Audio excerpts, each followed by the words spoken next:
In the closed-eye experiment, we paid attention briefly to the location of our minds. Let's look further into this, but now with our eyes open.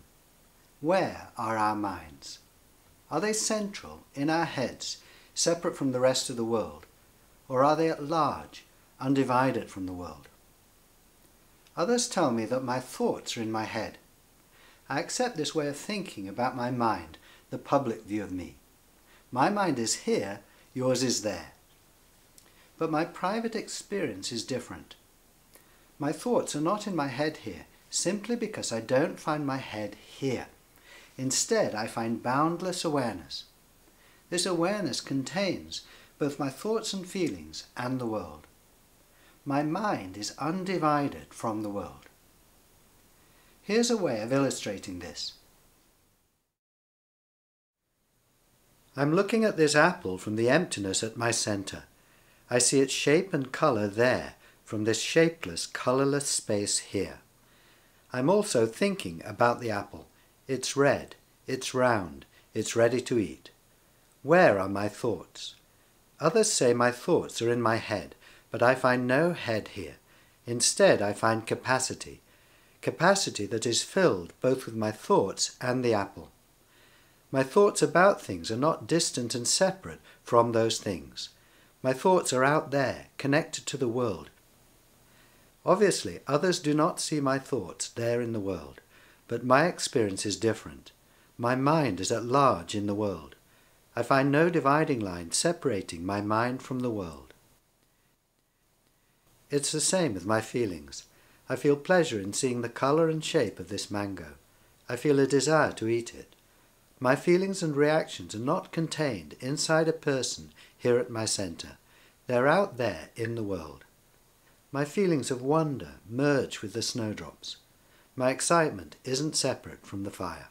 I'm capacity for a world filled with feeling.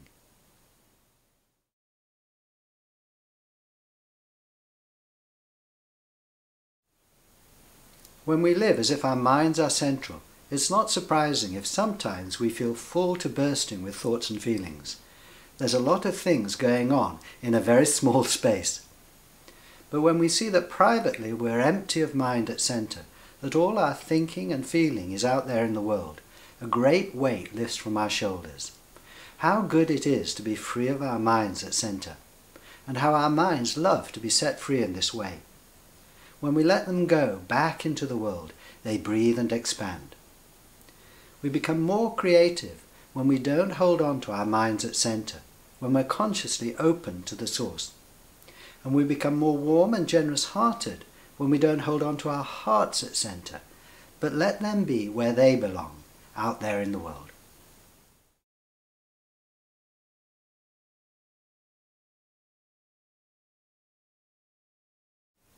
Locating our minds and hearts out there in the world doesn't mean, however, that we ignore them or stop being responsible for what we think and feel. In fact, we're likely to be more aware and more responsible, not less. Our minds and hearts are no longer hidden inside us, but are out in the open, in front of us, so to speak, on show in the clear light of consciousness. And as who we really are, not only are we responsible for the thoughts and feelings that flow from within us, we're also responsible for everything, since everything flows from this incredible mystery at our center. Obviously, as people, we don't create the world, but as this mystery, we do.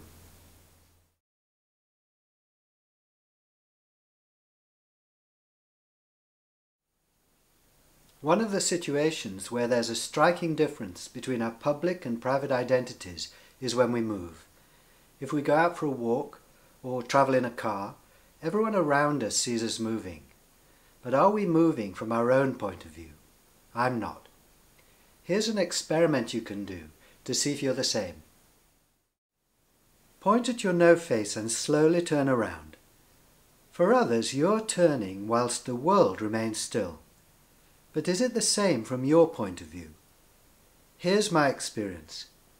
Beyond my finger I see the room going past, but this side of my finger I see no movement at all. Here at center I'm still. It's the world that's moving. Notice how this is true whenever you're on the move.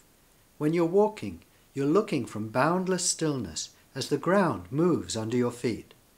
When you're cycling, you don't move. It's the road that's moving, rushing past underneath you.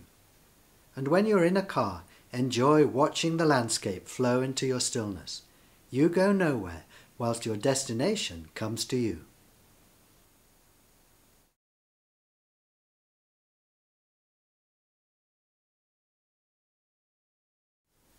If we're only aware of our public identity, then we see ourselves as always on the move, and this can at times be tiring and stressful.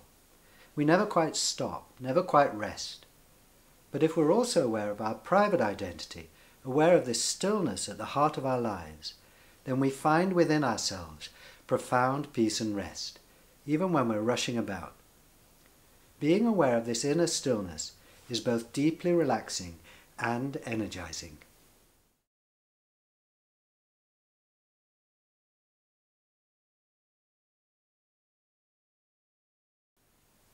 We can't see our heads, you might say, but we can touch them. Let's do an experiment to see if this is true. Touch your head. What are you touching? I'm aware that for you, I'm touching my head, but my experience is different. This is the difference between the public and the private. From my point of view, my hand disappears into empty space here at my center, and then I experience lots of sensations. But they're not happening in a head here, they're happening in boundless awareness. They don't solidify me into a thing here, they don't limit me. Even whilst I'm experiencing them, I remain spacious and at large. What do you find? Do your sensations add up to a head there at your centre, inside which you're living?